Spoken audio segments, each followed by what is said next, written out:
మిత్రులారా, సినీ కార్మిక సోదరులారా,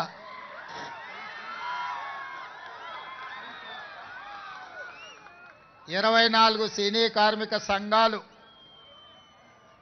సంఘటితంగా కృష్ణానగర్ వేదికగా ఈనాడు మీ సమస్యల్ని,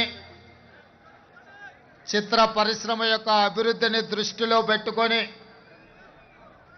ఈ ఆత్మీయ సమ్మేళనాన్ని ఏర్పాటు చేసి సినీ ప్రముఖులు, నిర్మాతలు, డైరెక్టర్లు, సినీ కార్మిక సంఘాల నాయకులు, సినిమాకే ప్రాణప్రదమైన, సినిమాకి సజీవ ప్రాణం పోస్తున్న వేలాది మంది కార్మికులు ఈనాడు వర్షంతోనే విజయం సాధించారు. మీ పట్టుదలను పరీక్షించడానికి, మీ కార్యక్రమాన్ని వీక్షించడానికి వర్ణ దేవుడు ప్రయత్నం చేసినా వర్ణ దేవుడి ముందు మీరు నిటారుగా నిలబడి ఈనాడు ఈ కార్యక్రమాన్ని నిర్వహించి ఈ కార్యక్రమాన్ని విజయవంతం చేసినందుకు కార్మిక సోదరులందరికీ మనస్ఫూర్తిగా అభినందనలు, కృతజ్ఞతలు తెలియజేస్తున్న మిత్రులారా,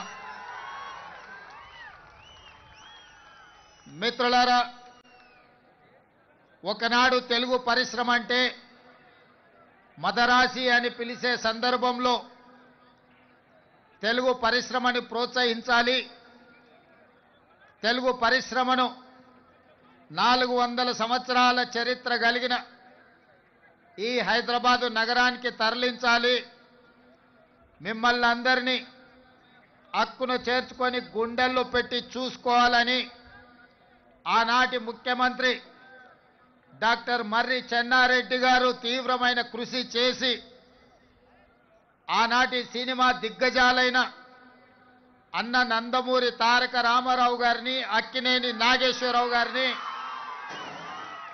నటశేఖర కృష్ణను, దర్శకేంద్రుడైన రాఘవేంద్రరావు గారిని, దాసరి నారాయణరావు గారిని, కార్మికులకు కన్న తండ్రిగా మీ సమస్యల్ని పరిష్కరించే దాసరి నారాయణరావు గారిని లాంటి వాళ్ళని అందరినీ ఆనాడు ప్రభుత్వం సంప్రదించి హైదరాబాదు నగరానికి తరలి రావడానికి వారు ప్రయత్నం చేశారు.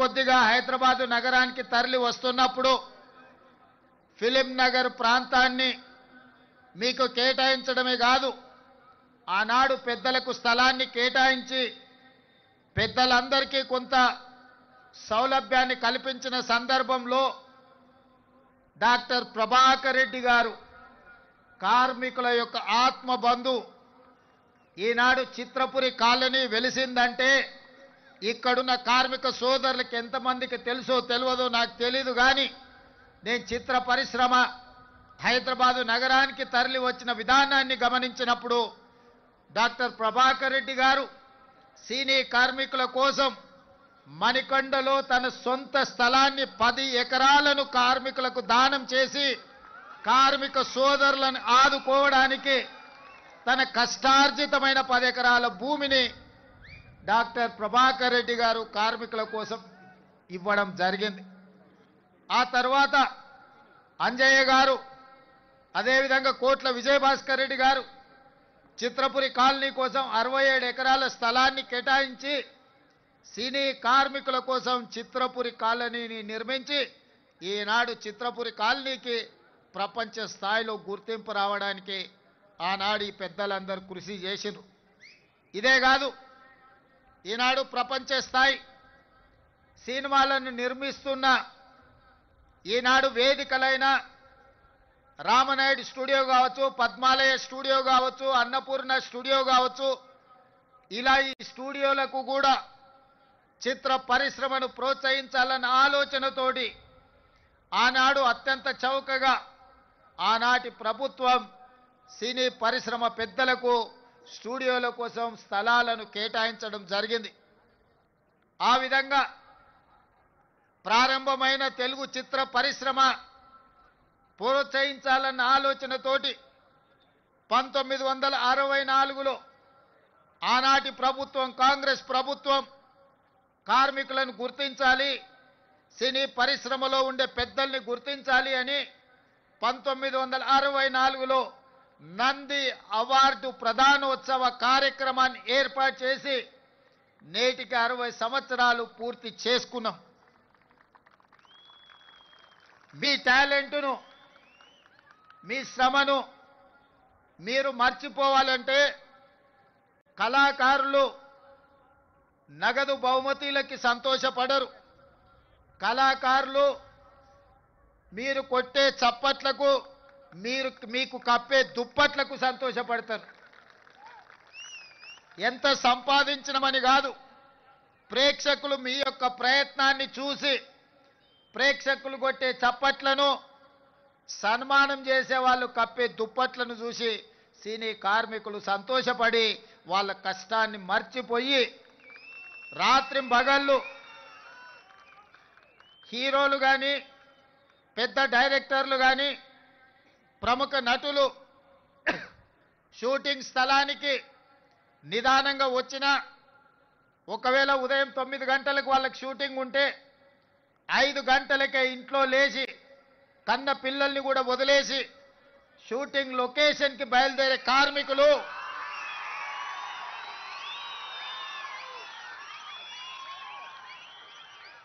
తెల్లవారక ముందే, కోడి కూయక ముందే కన్న పిల్లల్ని చూసుకున్నా చూసుకోకపోయినా నిబద్ధతతో బాధ్యతతో చిత్ర పరిశ్రమకు అహర్నిశలు కృషి చేసి రాత్రి 9 గంటల వరకు షూటింగ్ ఉంటే 9 గంటలకే మీ పని అయిపోదు. గొప్ప కళాకారులు 9 గంటలకు షూటింగ్ ముగించుకొని వెళ్తే అన్ని సర్దుకొని మళ్ళీ ఇంటికి చేరే వరకు రాత్రి 12, 1 గంట అవుతుంది.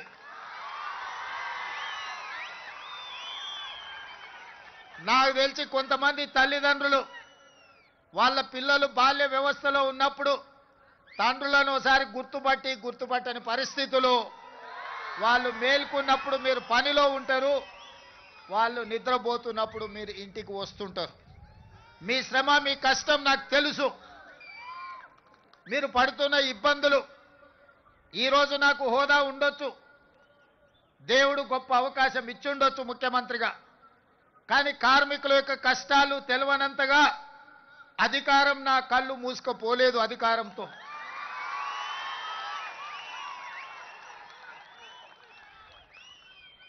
కార్మికులు, కవులు, కళాకారులను సన్మానించే నంది అవార్డు కార్యక్రమం తెలంగాణ రాష్ట్రం వచ్చిన తర్వాత కాలగర్భంలో కలిసిపోయింది 10 సంవత్సరాలు. మళ్ళీ రెండవ తెలంగాణ రాష్ట్ర ముఖ్యమంత్రిగా నేను బాధ్యతలు చేపట్టిన తర్వాత మీతో ఒక సత్సంబంధాలు ఏర్పరచుకోవాలి, మీ సమస్యల్ని తెలుసుకోవాలని మిత్రుడు నిర్మాత దిల్ రాజు గారిని ఫిలిం డెవలప్మెంట్ కార్పొరేషన్ చైర్మన్గా, తను కూడా గ్రామీణ ప్రాంతం నుంచి కష్టపడి పైకి వచ్చినవాడు, కార్మికుల కష్టాలు తెలుసుకొని రాష్ట్ర ప్రభుత్వానికి వారధిగా ప్రయత్నం చేస్తాడు, వారధిగా ఉంటాడు అని వారిని నియమించడం జరిగింది. వారితో మాట్లాడి తెలుసుకొని ఆగిపోయిన నంది అవార్డుల కార్యక్రమాన్ని కార్మికులకు, కళాకారులకు ప్రజా యుద్ధ నౌక తండాలలో, గూడాలలో, మారుమూల పల్లెల్లో ఉండే పేదల కోసం జీవితం సర్వం త్యాగం చేసిన గద్దర్ అన్న పేరు మీద గద్దర్ ఫిలింఫేర్ అవార్డ్స్ ని ఒక కళాకారుడి పేరు పెట్టి, ఒక పోరాట యోధుడు, ఒక విప్లవకారుడి పేరు పెట్టి 10 సంవత్సరాలు ఆగిపోయిన గద్దర్ ఫిల్మ్ అవార్డ్స్ ని గొప్పగా నిర్వహించడం ద్వారా ఈ దేశంలోనే పరిశ్రమకు ఆదర్శంగా నిలబడే ప్రయత్నం చేసినాం. మిత్రులారా, ఆనాడు మీ శ్రమతో నంది అవార్డులు సాధించడమే గొప్ప అనుకున్నాం.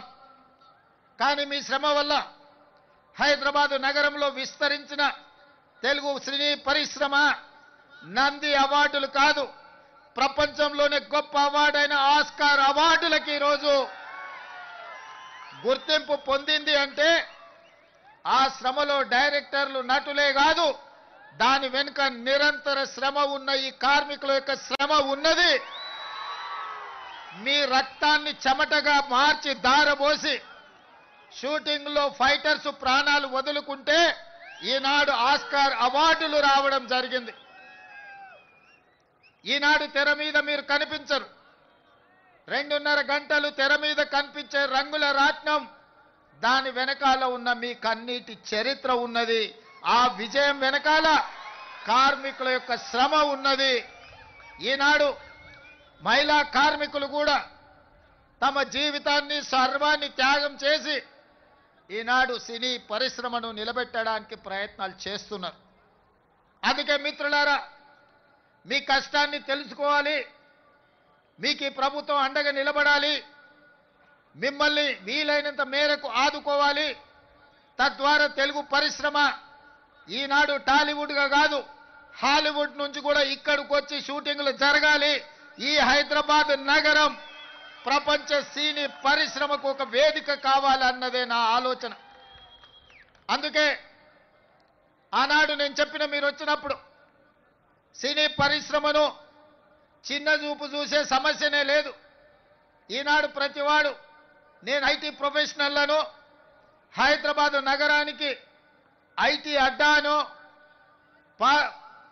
ఫార్మాస్యూటికల్ ఇండస్ట్రీ అను ఏ విధంగా అయితే చర్చ జరుగుతుందో, ఫిల్మ్ ఇండస్ట్రీ కూడా ఈ తెలంగాణ రాష్ట్రంలో ఐటీ పరిశ్రమ ఎట్లనో, ఫార్మా ఇండస్ట్రీ ఎట్లనో, మా రాష్ట్ర ప్రభుత్వానికి ఫిల్మ్ ఇండస్ట్రీ కూడా అంతే ప్రాధాన్యత, అంతే అవకాశాలను ఇవ్వాలని ఈనాడు నిర్ణయించుకున్నాం. మనము తెలంగాణ రాష్ట్ర ప్రభుత్వం తెలంగాణ రైజింగ్ 2047 అని ఒక విజన్ డాక్యుమెంట్ ఈనాడు మనం తయారు చేస్తున్నాం. రాబోయే 100 సంవత్సరాలకి మన రాష్ట్రం ఏ విధంగా ఉండాలి, ప్రపంచ దేశాలతో ఏ విధంగా పోటీ పడాలి. ఈనాడు అప్పుడప్పుడు వాళ్ళు వీళ్ళు మాట్లాడుతుంటారు, మాకు బెంగళూరు, ముంబై, ఢిల్లీ పోటీ, లేకపోతే ఆంధ్రప్రదేశ్లో నిర్మించే అమరావతితో పోటీ అని. మిత్రులారా, మీరందరూ అండగా నిలబడండి. హాలీవుడ్ని ఇక్కడికి తెచ్చే బాధ్యత నాది. న్యూయార్క్, టోక్యో, సింగపూర్, దుబాయ్లతో పోటీ పడే విధంగా మన సినీ పరిశ్రమ మిత్రులు విదేశాలలో షూటింగులు కాదు, అద్భుతమైన రామోజీ ఫిలిం సిటీలో హైదరాబాద్ నగరంలో ఇక్కడ షూటింగులు చేసుకునే విధంగా ఇంకా స్టూడియోలను, కార్మికులను ప్రోత్సహించే బాధ్యత తెలంగాణ రాష్ట్ర ప్రభుత్వం తీసుకుంటుంది. అందుకే మిత్రులారా, ఈనాడు తెలంగాణ రైజింగ్ 2047లో మీకు ఏ విధంగా అయితే ఐటీ పరిశ్రమకు ఒక చాప్టర్, ఫార్మా ఇండస్ట్రీకి ఇంకొక చాప్టర్, ఎడ్యుకేషన్ ఎంప్లాయ్మెంట్కి ఒక చాప్టర్, హెల్త్కి ఒక చాప్టర్ ఎట్లయితే ఉందో, ఫిల్మ్ ఇండస్ట్రీ కోసం కూడా ఒక చాప్టర్ పెడతాం. ఫిల్మ్ ఇండస్ట్రీని అభివృద్ధి చేసి ఈనాడు కొత్తగా మనం నిర్మించుకోబోయే శంషాబాద్ ఎయిర్పోర్ట్ కూతవేటు దూరంలో 30,000 ఎకరాలలో భారత్ ఫ్యూచర్ సిటీని నిర్మించుకోబోతున్నాం. మనం ఏ విధంగా అయితే హైదరాబాద్లో చిత్రపురి కాలనీ, ఫిలిం నగర్, కృష్ణానగర్ వెలిసినాయో, ఖచ్చితంగా మీకందరికి భారత్ ఫ్యూచర్ సిటీలో మీ పాత్రను మీకు అవసరమైన అన్ని విధాలుగా ఆదుకొని అక్కడ మీరు ఉండే విధంగా చర్యలు చేపడతానని చెప్పి ఈ సందర్భంగా మీకు అందరికీ తెలియజేస్తున్నా. ఈరోజు హెల్త్ ఇన్సూరెన్స్, డెత్ ఇన్సూరెన్సే కాదు, మా కార్మికులు ఆరోగ్య భద్రత పూర్తి స్థాయిలో తీసుకోవాలని, అనుకోకుండా ప్రమాదవశాత్తు ఎవరైనా మరణిస్తే ఆ కుటుంబాలను ఆదుకోవాలని. ఇదే కాదు, నేను ఈ వేదిక మీద నుంచి మా అధికారులకు ఆదేశాలు ఇస్తున్నా. ఈ కృష్ణానగర్ ప్రాంతంలో 3-4 ఎకరాల ప్రభుత్వ స్థలాన్ని చూడండి. తక్షణమే నర్సరీ నుంచి 12th క్లాస్ వరకు సినీ కార్మికుల యొక్క పిల్లలు చదువుకోవడానికి కార్పొరేట్ స్థాయిలో మీకు పాఠశాల నిర్మించి మీ పిల్లలకు ఉచితంగా చదువు చెప్పించే బాధ్యత నేను తీసుకుంటా. ఈనాడు మీ శ్రమ, మీ త్యాగం, మీ కన్నీళ్లు మీ పిల్లల భవిష్యత్తు కోసం. ఆ పిల్లల భవిష్యత్తు కోసం ఉదయమే బ్రేక్ఫాస్ట్, మధ్యాహ్నం మంచి లంచ్ పెట్టే బాధ్యత కూడా నేనే తీసుకుంటా. ఉదయం మీరు పని మీద వెళ్తే కనీసం మీ పిల్లలు నాష్టైనా చేసిండ్రా, కనీసం ఏమైనా ఒక గ్లాసు పాలు తాగినరా లేదా చూసుకునే పరిస్థితులు మీకు లేవు. అందుకే నాణ్యమైన బ్రేక్ఫాస్ట్ ఇవ్వడమే కాదు, ప్రతిరోజు వాళ్లకు పాలు ఇచ్చి, ప్రతిరోజు వాళ్ళకు బ్రేక్ఫాస్ట్ పెట్టి, ప్రతిరోజు మధ్యాహ్న భోజనం కూడా పిల్లలకు పెట్టి మంచి చదువులను అందించే బాధ్యత నేను తీసుకుంటా, రాష్ట్ర ప్రభుత్వం తీసుకుంటుంది. మీ పిల్లల చదువుల బాధ్యత నాది. అదేవిధంగా ఈనాడు రాజీవ్ ఆరోగ్యశ్రీ రాత్రి పగళ్ళు కష్టపడడం వల్ల, సమయానికి తిండి లేకపోవడం వల్ల, సమయానికి నిద్ర రాకపోవడం వల్ల నడి వయసులోనే ముసలితనంలో వచ్చే సమస్యలు, ఆరోగ్య సమస్యలు మీ కార్మికులకు వస్తున్నాయి. అందుకే రాజీవ్ ఆరోగ్యశ్రీతో పాటు మీ ఆరోగ్య సమస్యల్ని ఉచితంగా వైద్యాన్ని అందించే బాధ్యత రాష్ట్ర ప్రభుత్వం తీసుకుంటుందని చెప్పి ఈ సందర్భంగా కార్మిక సోదరులకు నేను తెలియజేస్తున్నా. అదేవిధంగా ఈనాడు నిర్మాతలతో మీకు ప్రతిస్తంభన వచ్చింది. ఆనాడు రాష్ట్రానికి చెడ్డ పేరు రావద్దు, 18 రోజులు మీరు ధర్నాలు, దీక్షలు, నిరసన కార్యక్రమాలు చేపట్టిండ్రు. నేనాడు నిర్మాతల మండలిని కూడా పిలిచి చెప్పిన, ఆ కార్మికులు కష్టపడితేనే మీరు నిర్మాతలుగా నిలదొక్కుంటారు. దర్శకులకు చెప్పిన, మీరు రాణించాలి అంటే వాళ్ళ టాలెంట్ కూడా పెరగాలి, వాళ్ళని మీరు కుటుంబ సభ్యులుగా చూసుకున్నప్పుడే మీరు రాణించగలుగుతారని దర్శక నిర్మాతలకు నేను చెప్పడం జరిగింది. ఆ తర్వాత మిమ్మల్ని పిలిచాను, కూర్చున్నాను, మాట్లాడినాను. మిమ్మల్ని అర్థం చేసుకోవడానికి, మీ సమస్యల సహేతుకతను అంచనా వేయడానికి ప్రయత్నం చేసిన. అందుకే ఈనాడు మీతో కలిసి ఆ రోజే చెప్పిన, నేను నా ఇంటికి మీరు రావడం కాదు, మీ ఊరైన కృష్ణానగర్కి నేనే వస్తా. ఎక్కడెక్కడి సుదూర ప్రాంతాల నుంచి వచ్చే వాళ్లకు ఒక అమ్మలాగా ఈ కృష్ణానగర్ ప్రాంతం మిమ్మల్ని హక్కున చేర్చుకుంటుంది. ఇక్కడ నుంచి ఎదిగినోళ్ళు ఎంతోమంది ఉన్నారు. ఇక్కడ ఆరోగ్యం దెబ్బతిని ప్రాణాలు కోల్పోయిన వాళ్ళు ఈ కృష్ణానగర్కు ఉన్నది. ప్రతి ఒక్కరికి ఒక కన్నీటి చరిత్ర ఉన్నది. అందుకే ఈ కష్టాలను వీలైనంత మేరకు 100% తీరుస్తానని నేను చెప్పను. ఎందుకంటే నేనేం దేవుడిని కాదు, మానవుడినే. తప్పకుండా ప్రభుత్వం చేయగలిగిన పనులు తప్పకుండా చేసే బాధ్యత నేను తీసుకుంటా. అదేవిధంగా వేదిక మీద ఉన్న మిత్రులకు, మీ సంఘ నాయకులకు సూచన చేస్తున్నా, కార్మికుల కోసం ఒక వెల్ఫేర్ ఫండ్, ఒక వెల్ఫేర్ కోసం ఒక వ్యవస్థను ఏర్పాటు చేసుకోండి. దానికి రాష్ట్ర ప్రభుత్వం నుంచి అప్ ఫ్రంట్గా 10 కోట్ల రూపాయలు ఆ వెల్ఫేర్ ఫండ్ కింద నేను డిపాజిట్ చేస్తా. కష్టాలలో ఉండి కష్టాలలో మరణించే కార్మికులను ఆదుకోవడానికి ఆ నిధిని ఉపయోగించండి. ఇదే కాదు, ఈనాడు మీ శ్రమతో ఏర్పడే పెద్ద పెద్ద సినిమాలు, పెద్ద పెద్ద సినిమా నిర్మాతలు, హీరోలు వాళ్ళ సినిమాల టికెట్ల ధరలు పెంచడానికి నా దగ్గరకు వస్తుంటారు. నేను నిర్మాతలకు చెప్పిన, మరి పెంచిన దాంట్లో కొంతైనా కార్మికులకు వాటా ఉండాలి కదా అని. రాష్ట్ర ప్రభుత్వం సినిమా టికెట్ల ధరలు పెంచితే హీరోలకు ఆదాయం వస్తుంది, నిర్మాతలకు ఆదాయం వస్తుంది, కార్మికులకు మాత్రం ఒక్క రూపాయి కూడా అదనంగా రావడం లేదు. అందుకే ఈ వేదిక మీద నుంచి మీకు మాట ఇస్తున్నా, ఆ ఆదాయంలో 20% కార్మికులకు ఇస్తేనే రాష్ట్ర ప్రభుత్వం జీవో ఇస్తుంది. మీ శ్రమతో సంపాదించే ప్రతి రూపాయిలో మీకు వాటా ఉండాలి, మీకు భాగస్వామ్యం ఉండాలి. ఈ వేదిక మీద నుంచి మా అధికారులకు నేను ఆదేశాలు ఇస్తున్నా, రేపటి భవిష్యత్తులో ఎంత పెద్ద నిర్మాత అయినా, ఎంత ఇన్ఫ్లుయెన్షియల్ పర్సన్ అయినా, రాష్ట్ర ప్రభుత్వం అదనంగా టికెట్ల ధరలు పెంచితే వచ్చే ఆదాయంలో 20% నా కార్మిక సోదరుల కుటుంబాలకు వెల్ఫేర్ ఫండ్ కింద వాళ్ళకు ఆ నగదు బదిలీ జరిగితేనే ఆ ఒప్పందం ప్రకారమే మా రాష్ట్ర ప్రభుత్వం జీవో ఇస్తుంది. ఈ నిబంధనలు నేను సవరిస్తానని చెప్పి ఈ సందర్భంగా కార్మిక సోదరులకు నేను మాట ఇస్తున్నా. ఎందుకంటే మీ శ్రమతోనే మీ కష్టంతోనే ఈనాడు సినిమా గొప్పగా రాణిస్తుందంటే, మరి ఆ సినిమాకు అత్యధికంగా కనక వర్షం కురుస్తుందంటే మీ శ్రమ ఉన్నది కాబట్టి అందులో మీకు భాగస్వామ్యం ఉండాలనేది నా ఆలోచన. మిత్రులారా, ఇవాళ కొన్ని ఇంతకుముందు మా సోదరులు చెప్పిండ్రు, సార్ మాకు ఇండ్ల గురించి ఏదైనా చూడాలని. తప్పకుండా ఈ కార్మికుల కోసం ఏం అవకాశాలు ఉన్నాయో నేను ఇంకా పరిశీలించలేదు. తప్పకుండా మీ ఇండ్ల కోసం ఏం సహాయం చేయగలనో నేను ఒకసారి అంచనా వేసుకున్న తర్వాత మీ 24 క్రాఫ్ట్స్ అసోసియేషన్ నాయకులను పిలిచి వాళ్ళతో మాట్లాడి మీ సమస్యను పరిష్కరించే విధంగా తప్పకుండా ఈ పరిష్కారం చూపిస్తా. అదేవిధంగా మీ అసోసియేషన్కి భవన్ లేదని కూడా నా దృష్టికి వచ్చింది.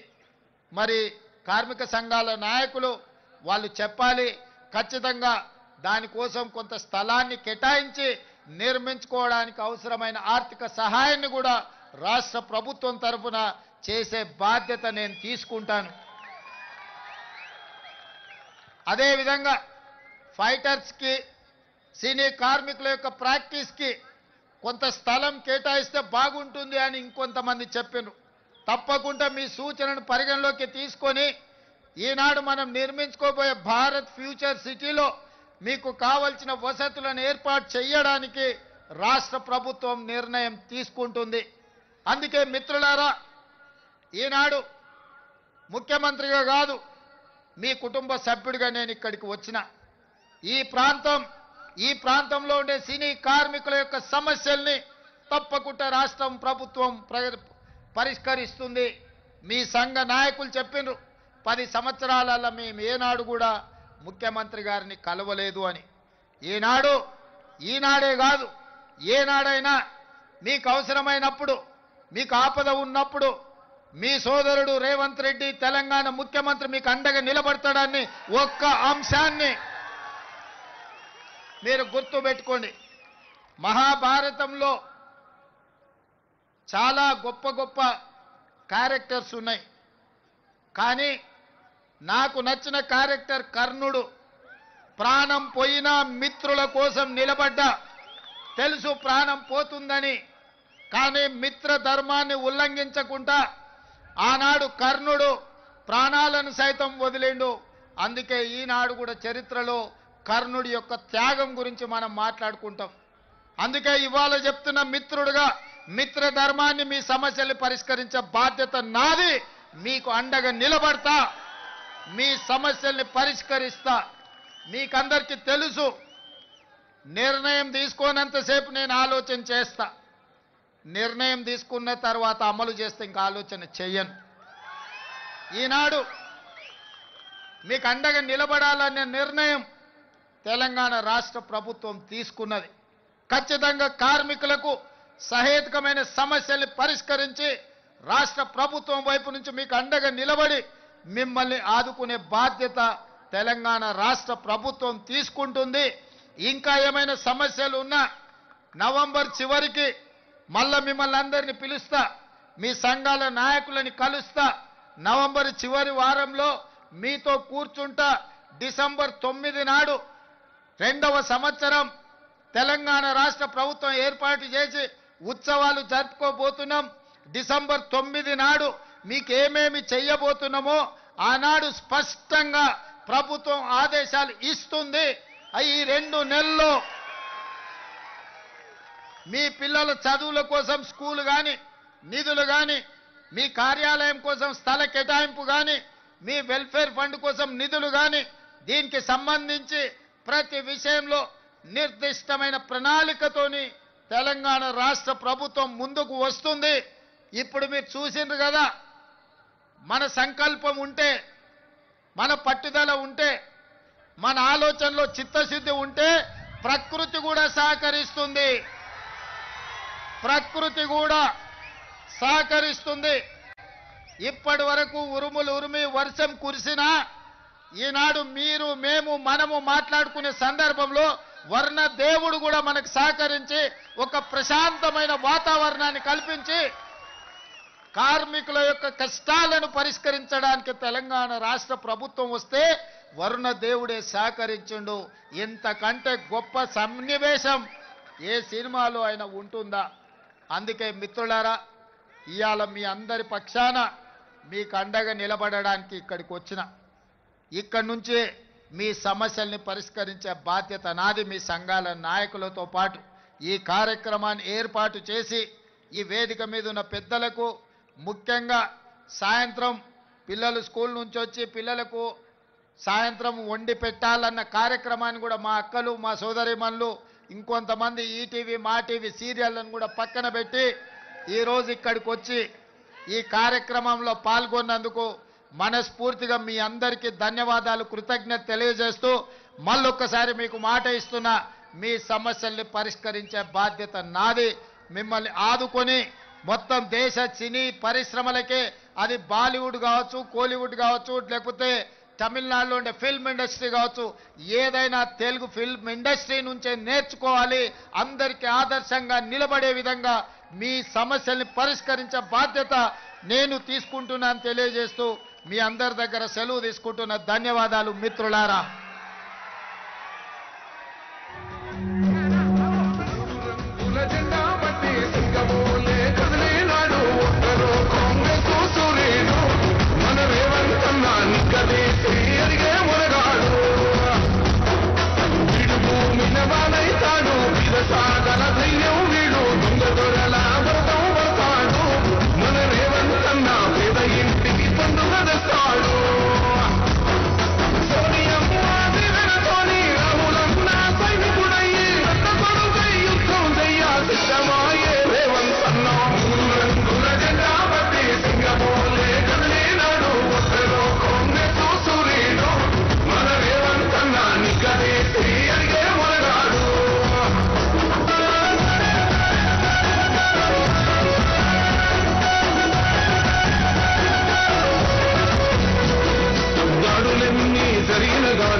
రీల్ హీరో కాకుండా రియల్ హీరోగా ఇవాళ వరాలు ఇచ్చారు.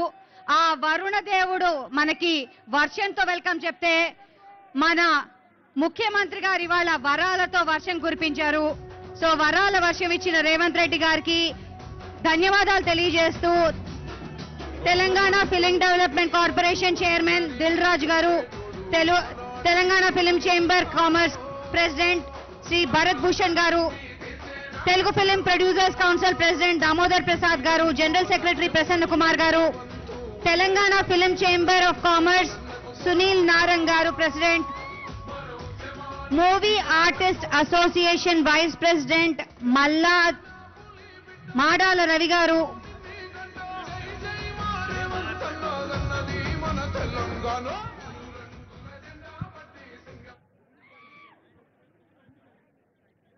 రియల్ లైఫ్ హీరోగా వరాలు కురిపించిన రేవంత్ రెడ్డి గారు మా ప్రత్యేకమైన ధన్యవాదాలు.